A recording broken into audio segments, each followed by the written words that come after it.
अपने 4-5 गुंडों को बैठाल करके उनको जबरदस्ती मेंबर बना के दिशा का बोल रहे हो कि साहब हमारे पास फाइल नहीं आती है।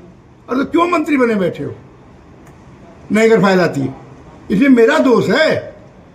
जिनको जरूरत है इलाज की, कहीं सरकार कह रही कि हमारी डबल इंजन की सरकार है।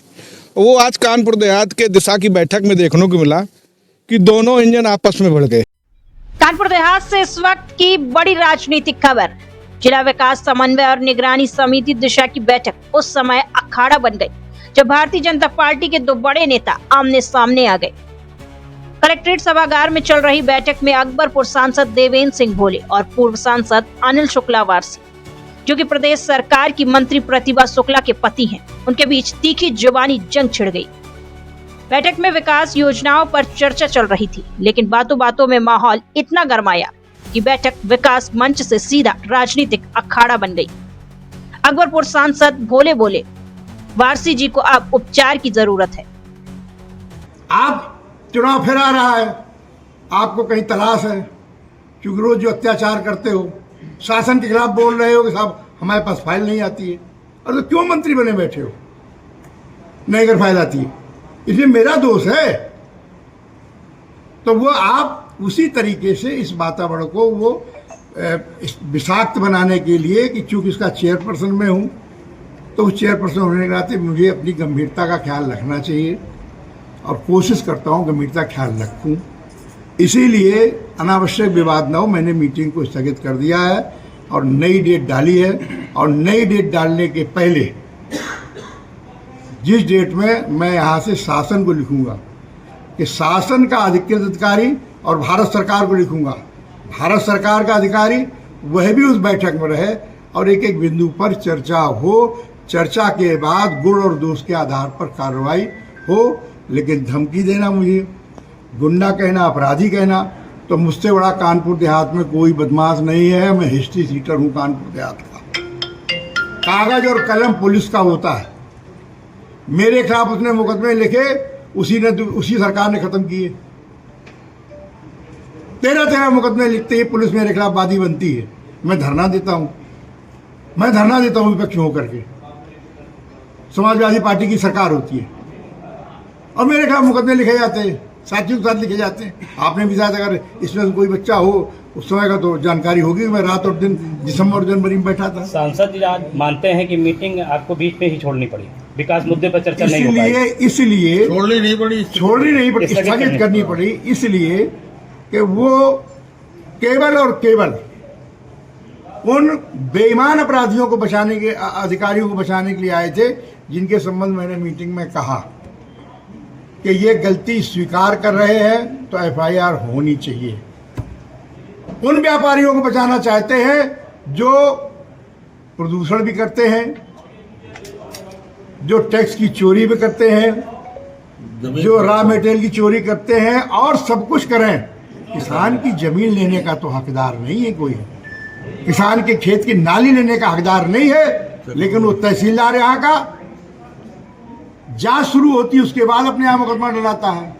तो बचाने का काम करते हैं, कहीं तहसीलदार को बचाएंगे, कहीं खनन अधिकारी को बचाएंगे, जो खनन का काम वो कराते। बताओ मैंने अगर कभी खनन काम को किसी से कहा हो, किसी से सुना हो आपने? माननीय मंत्री प्रदेश सरकार के राकेश सिचान जी, उनसे झगड़ा करने लेके उनका हुआ, मुझे पता नहीं, मैं तो बोला नहीं कुछ। उस स्वभाव बन गया उनको खनन कराना, उनको गंदे काम कराने।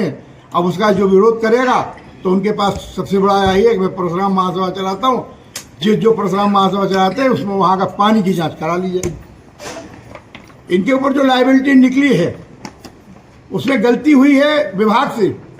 97 करोड़ की लायबिलिटी है कानपुर नगर और कानपुर देहात की। इसको लेकर के हाई कोर्ट ने कहा कि क्रोमियम को लेकर के जो रिपोर्ट आई है वो रिपोर्ट को इसको ठीक किया जाए, पुनः जांच की जाए। ये इसलिए उसने उसको रोका, ना कि बाकी चीज रोकी। तो चूंकि 2 जिले का मामला था, अब ये मामला कानपुर देहात का, और वह भी इसमें था, इस बैठक के में बिंदु में था। क्रोमियम की जांच होगी, अगर क्रोमियम में कोई प्रभावित होगा तो आदमी के जीवन से खिलवाड़ तो नहीं किया जाएगा, उसके स्वास्थ्य से खिलवाड़ तो नहीं किया जाएगा। वारसी जी को चूंकि बचना है, वारसी जी को ये सब कह के अपना वो खड़ा करना है, हमारे भाई हैं। आपने देखा होगा पिछली बैठकों में हमारी बहन आती थी वो भी बाहर जाके बोलती, मैं तो कभी बोला नहीं हूँ, वो भी बाहर जाके मेरे खिलाफ बोलती, मैं चुप रहता, बहन से क्या कहूँ। अब आज वो भाई आ गया, समझिए, जिनको ज़रूरत है इलाज की कहीं न कहीं, मैं तो इतना कह सकता हूँ हमारे भाई है वो स्वस्थ और दीर्घायु है। सांसद जी, एक सवाल है कि विपक्ष भी बैठा हुआ था, तो वहीं पूर्व सांसद अनिल शुक्लवारसी ने पलटवार करते हुए कहा कि भोले जी अपने गुंडे बेचकर फैक्ट्रियों में वसूली कर रहे हैं।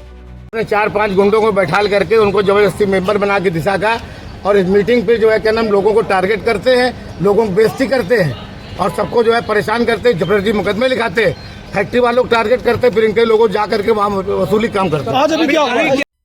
वहीं दिशा की बैठक में अकबरपुर सांसद और पूर्व सांसद के बीच हुई झड़प के बाद सपा मुखिया अखिलेश यादव ने एक्स पर पोस्ट करते हुए कहा कि पूर्व के हाथ में कटोरा, वर्तमान के हिस्से मलाई है। ये झगड़ा और कुछ नहीं, बस बंटवारे की लड़ाई है। दोनों नेताओं के बीच चल रही इस वाणी की जंग को देख मौके पर मौजूद डीएम और एएसपी को हस्तक्षेप कर माहौल शांत करना पड़ा। हालात इतने बिगड़ गए कि दिशा की बैठक को बीच में ही स्थगित करना पड़ा। राजनीतिक गलियारों में अब चर्चा गर्म है कि क्या ये ब्राह्मण बनाम ठाकुर की जंग आने वाले 2027 विधानसभा चुनाव पर असर डालेगी, क्योंकि बीजेपी के भीतर उठी ये घर की लड़ाई अब खुले मंच पर आ चुकी है। वहीं इस पूरे बवाल पर सपा जिला अध्यक्ष अरुण कुमार उर्फ बबलू यादव ने चुटकी लेते हुए कहा कि डबल इंजन की सरकार के दोनों इंजन आपस में ही भिड़ गए। एक इंजन दिल्ली का, दूसरा यूपी का। की मीटिंग थी, देखा गया है कि एक विधायक, एक सांसद और एक पूर्व सांसद की मीटिंग। बड़ा दुर्भाग्य कहेंगे हम कानपुर देहात का, और दुर्भाग्य तो देश का और प्रदेश का तो है ही कि जो वर्तमान में सरकार है, सरकार कह रही कि हमारी डबल इंजन की सरकार है। वो आज कानपुर देहात के दिशा की बैठक में देखने को मिला कि दोनों इंजन आपस में भिड़ गए। एक प्रतिनिधि प्रदेश सरकार के मंत्री और एक माननीय सांसद, एक केंद्र का इंजन और एक प्रदेश का, दोनों लड़ गए। विकास के लिए कोई बात नहीं हुई, आपस में खींचातानी एक दूसरे को फंसाने के लिए पूरी तरीके से ये रही बात, और अधिकारी उनको रोकने में रहे। तो ये कोई विकास की बात नहीं हुई। इस सरकार में कोई विकास संभव नहीं है। दिशा की मीटिंग में आप लोग, ये इंजन आपस में लड़ रहे, डब्बे का होगा, डब्बे में बैठी है पब्लिक पूरी तरह परेशान है भाजपा सरकार में, और भाजपा सरकार के केंद्र के और प्रदेश के दोनों इंजन आपस में लड़ रहे हैं। अब ये जनता जान गई, अब 2027 में समाजवादी पार्टी की सरकार आएगी, अखिलेश यादव इस प्रदेश के मुख्यमंत्री बनेंगे। ये माहौल समझ में आ रहा है। क्या वजह थी?